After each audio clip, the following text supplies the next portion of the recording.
Class is now in session. I am Professor Hockey, and today we'll be discussing another Sharks player review. And in keeping theme with players who have recently left San Jose, we now have Rudolfs Balcers. Now, unlike Brent Burns, who I imagine was not terribly disappointed to end up getting traded to the Carolina Hurricanes, I don't think Rudolfs Balcers was necessarily expecting to get bought out by the San Jose Sharks. 1 year remaining at $1.5 million, extremely fair value. It's not as though if Vlasic got bought out, he shouldn't be surprised if that were to happen.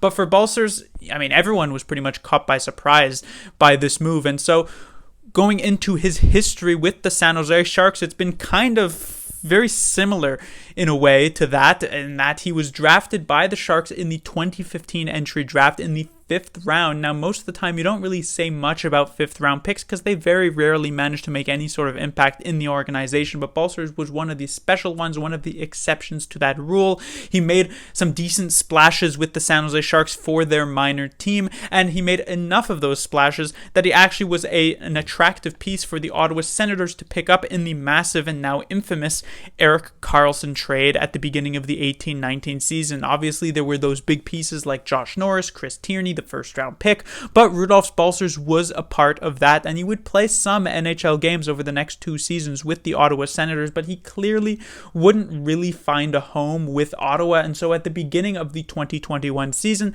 the Senators would put him on waivers, which was an opportunity for the Sharks to jump back in to a player who they had originally saw something special in and drafted just a few years ago, since the Sharks had finished so pretty much last place in the league the previous season. They had the third option of jumping on a waivers player, and they did that with Balcers, brought him in, and immediately in 2021, he certainly paid off that waiver wire pickup. Usually when you pick up a player off of waivers, maybe you're getting like a 13th forward or someone to play on a 4th line, but Balcers showed that he could be an extremely capable third liner for the San Jose Sharks, had about on pace for over an 82-game season, 34 points last year. So coming into this one, Balcers kind of drew the short straw a bit, but not usually as you would expect. Usually when a player you say is, let's say, mistreated, is because they're not being given enough ice time, they're not being given that expanded of a role. But Balcers, in a way, kind of got the opposite. You see, the San Jose Sharks were so lacking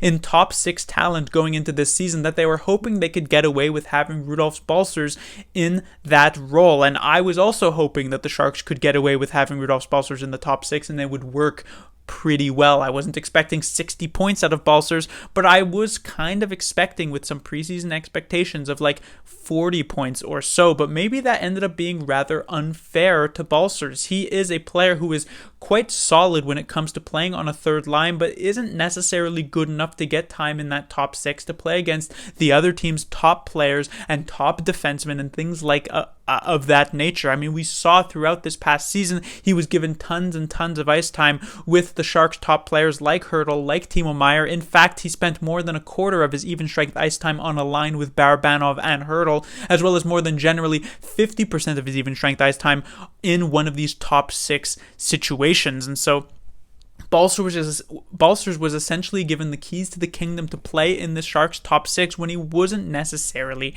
ready for that. And so this is going to be one of the very few times, if not only times, that I'm actually going to sort of modify my preseason expectations, because when it usually comes to me grading these players, I don't usually grade them in sort of like in a vacuum, I guess you could say. I usually grade them based on their expectations coming into this season. For instance, when it comes to Timo Meier, I try to keep the expectations rather fair, but still, at a decent level. So, for instance, even with Meier having a very bad 2021, I still came in with the expectations that he could get something like 50 points with at least 20 goals. And so with the fact that he far outperformed those expectations, I ended up giving him an A+.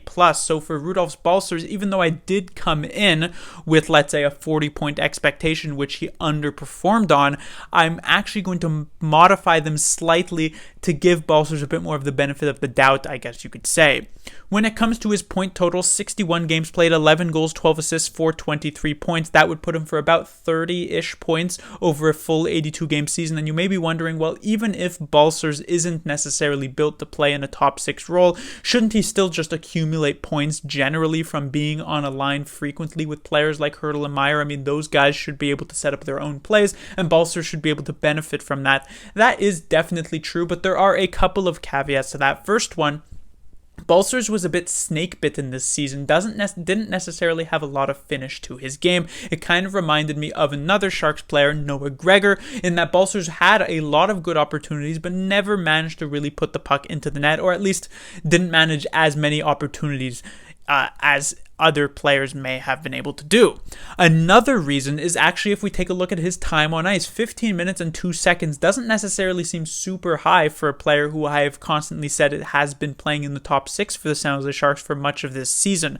But it should be noted that on the vast majority of teams, players in the top 6 will also get some power play ice time, if not on the first power play unit, definitely on the second power play unit. But Balcers, for whatever reason, was constantly put aside in favor of players like Jasper Weatherby, Nick Merkley, Nick Bonino, players who you wouldn't necessarily expect to be elite on the power play were put in this role instead of Rudolfs Balcers. And in the end, Balcers only managed about 15 seconds per game of power play ice time. It's not a lot. So when you take a look at just even strength ice time, he actually found himself 5th in terms of Sharks forwards in that particular stat. So a lot of the times when it comes to these top 6 players, their stats are inflated by the fact that they get some power play ice time, but Balcers doesn't really have that, so most of his points came purely from an even strength perspective.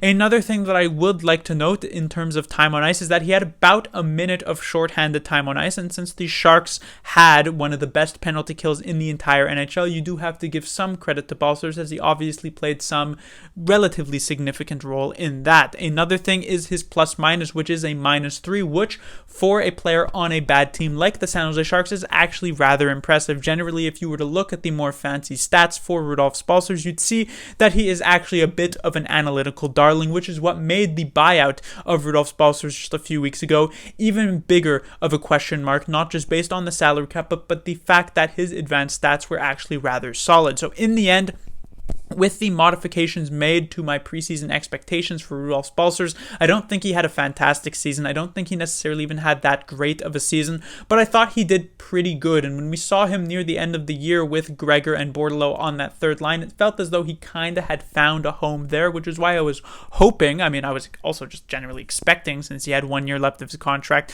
that Balcers would still be back with the San Jose Sharks next year. It's not going to happen still, but in the end, I give them a grade of a C+. Class dismissed.